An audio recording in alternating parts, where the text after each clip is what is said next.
அழைக்கிறான் மாதவன்.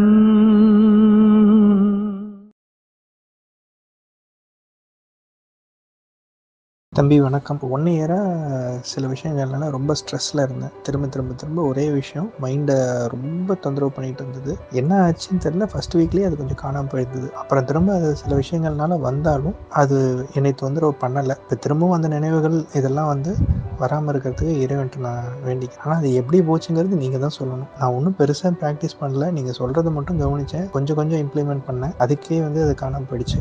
நன்றி. நேற்று மகாவதார் பாபாஜி கேவ் போயிட்டு வந்துட்டு சாப்பிட்டு படுத்தாச்சு. இப்போ காலையில் டைம் 9:15 ஆகுது. இப்போ துனகிரி மந்திர் அண்ட் நீம் கரோலி பாபா போய் பார்க்க போகிறோம். ஸோ வாங்க பின்னாடியே ட்ராவல் பண்ணுங்க.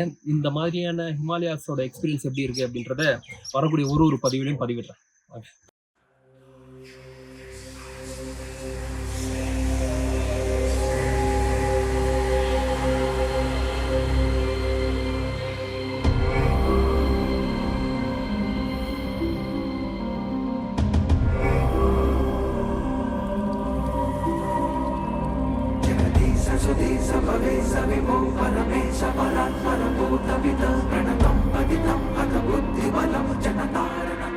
இப்போ அந்த இடத்துல இருந்து நம்ம துனகிரி மந்திர் கிட்ட வந்திருக்கோம். இங்க இருந்து கிட்டத்தட்ட ஒரு 400 ஸ்டெப் எடுத்து வச்சோம்னா மேல அந்த டெம்பிளுக்கு போயிடலாம் அப்படின்னு சொல்றாங்க. வாங்க பாப்போம்.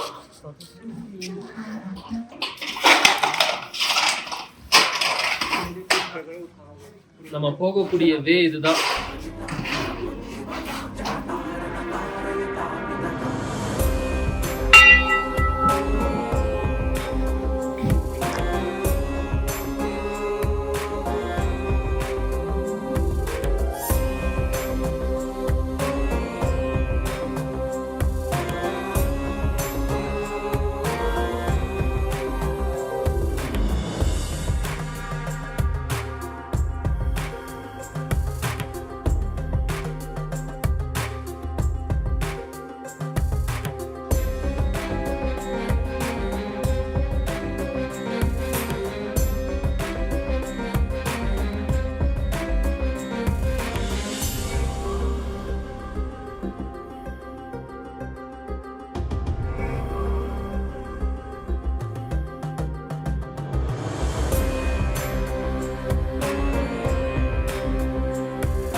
கிட்டத்தட்ட நிறைய ஸ்டெப்ஸ் நம்ம ஏறி வந்துட்டோம்.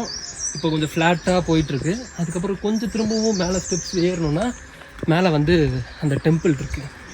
அந்த டெம்பிள்குள்ளே வீடியோ அலோவ் பண்ணாங்கன்னா அந்த பதிவையும் உங்களுக்கு நான் பதிவிடுறேன்.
தர்ஷன் முடிச்சுட்டு இப்போ நம்ம வெளியே நடந்து போயிட்டு இருக்கோம்.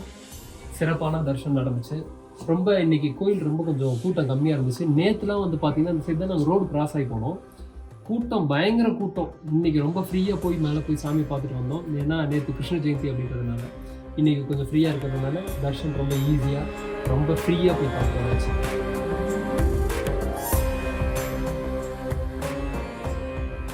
மகாவதார் பாபாஜி கேவ் வந்து விசிட் பண்ணதுக்கப்புறம் இப்போ நம்ம இருக்கக்கூடிய இடமானது நீம் கரோலி பாபா, அதாவது ஹிமாலயாஸில் கிட்டத்தட்ட பார்க்க வேண்டிய ஒரு முக்கியமான இடத்துல வந்து இந்த நீம் கரோலி பாபா ஆசிரமும் ஒன்று. ஏன்னா இந்த நீம் கரோலி பாபா ஆசிரமில் வந்து பார்த்தீங்கன்னா நிறைய செலிபிரிட்டிஸ் வந்து போயிருக்கிறாங்க. விராட் கோலி, அனுஷ்கா சர்மாவாக இருக்கட்டும், அதே மாதிரி வந்து பார்த்தீங்கன்னா மார்க் ஜக்கர்பர்காக இருக்கட்டும், ஸ்டீவ் ஜாப்ஸாக இருக்கட்டும், இந்த மாதிரி நிறைய செலிபிரிட்டிஸ் இங்கே வந்துட்டு போனதுக்கப்புறம் தான் அவங்களோட லைஃப்பில் மிகப்பெரிய ஒரு மாற்றத்தை வந்து அவங்க அனுபவிச்சிருக்கிறாங்க. ஒரு மாற்றத்திற்குரிய ஒரு நிகழ்வாக இருந்திருக்குது இதுக்கப்புறம். ஸோ அதனால் இங்கே விசிட் பண்ண எல்லாருக்குமே அவங்களோட வாழ்க்கை நிச்சயமாக மாறி இருக்கு. அதனால் உள்ள என்ன மாதிரியான ஒரு விஷயங்கள் நிகழுது அப்படின்றத வீடியோவை எடுக்க விடல. அதனால் இங்கே வெளியே இருந்து நான் உங்ககிட்ட நான் பேசுகிறேன். இப்போ தான் நான் உள்ளே போக போகிறேன். போயிட்டு வந்துட்டு அதோட அனுபவம் எப்படி இருந்ததுன்றதை நான் சொல்கிறேன்.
அலௌட் இல்லை. அதனால இப்போ வெளியே வந்து இந்த விஷயத்தை நான் பேசுகிறேன். உள்ள வீடியோ எடுக்க முடியல. உள்ள கிட்டத்தட்ட ஒரு 3/4 மணி நேரம் 1 மணி நேரத்துக்கு மேலே மெடிடேட் பண்ணோம். உள்ள நுழையும் போதே வைப் வந்து அவ்வளோ சூப்பராக இருந்துச்சு. வெளியே வரும்போது மனசே இல்லை. ஏதோ ஒரு கொஞ்சம் கீழே இறங்கி ட்ராவல் பண்ணி போகணுன்றதுக்காக தான் கொஞ்சம் வீட்டே எந்திரிச்சு வந்தோம். எந்திரிக்கவே முடியல. மனம் அவ்வளோ அமைதி நிலைக்குள்ள போகுது. இமீடியட்டாக போய் உட்காந்த உடனே அந்த மெடிடேட் ஸ்டேட்டுக்குள்ளே போகுது. சூப்பரான ஒரு பிளேஸு, நல்ல ஒரு வைப்பு. நிச்சயமாக நீங்கள் விசிட் பண்ணி பாருங்க.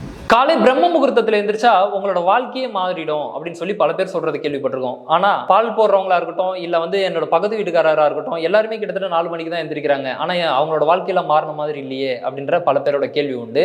70 மட்டுமே வாழ்க்கை மாறாது. சில விஷயங்களை ஹேபிட்டாக சேஞ்ச் பண்ணணும், சில விஷயங்களை ஹேபிட்ல இருந்து எடுக்கணும். இந்த மாதிரி நீங்க விஷயங்களை பண்ணிட்டீங்க அப்படின்னா வாழ்க்கையில சக்சஸ் அப்படின்ற ஒரு விஷயம் இருக்கும். ஸோ அதுக்காக தான் ஆன்லைன் வகுப்பு ஆன்லைன் ஜூம்ல வந்து நடக்க இருக்குது. அதுல என்ன மாதிரி விஷயங்கள்லாம் இருக்கும்னு சொல்லி பார்த்தீங்கன்னா டிஃப்ரெண்டான மெடிடேஷன்ஸ் இருக்கும். அதே மாதிரி சில சேலஞ்சஸ் கொடுப்போம். அதை நீங்க தொடர்ந்து பண்ணிட்டு வரும்போது அது ஹேபிட்டாக மாறும். அந்த விஷயம் ஹேபிட்டாக மாறும்போது உங்களோட லைஃப்ல பல மாற்றங்கள் கொண்டு வரும். அது எப்படி அப்படின்னா ஸ்பிரிச்சுவல் குரோத்தாக இருந்தாலும் சரி, ஃபினான்ஷியல் குரோத்தாக இருந்தாலும் சரி, வாழ்க்கையில் ஏற்படக்கூடிய பிரச்சனைகளை எப்படி ஃபேஸ் பண்றது, ஸ்ட்ரெஸ், டிப்ரெஷனு, இதுல எல்லாத்துலையும் இருந்து விடுபடுவதற்கு ஒரே ஒரு புரிதல் அவசியம். அந்த புரிதல் உங்களுக்கு ஏற்படும். ஸோ இந்த கிளாஸ்ல நீங்க ஜாயின் பண்ணணும் அப்படின்னா கீழே கொடுத்துருக்க அந்த லிங்கை கிளிக் பண்ணி ஜாயின் பண்ணீங்க.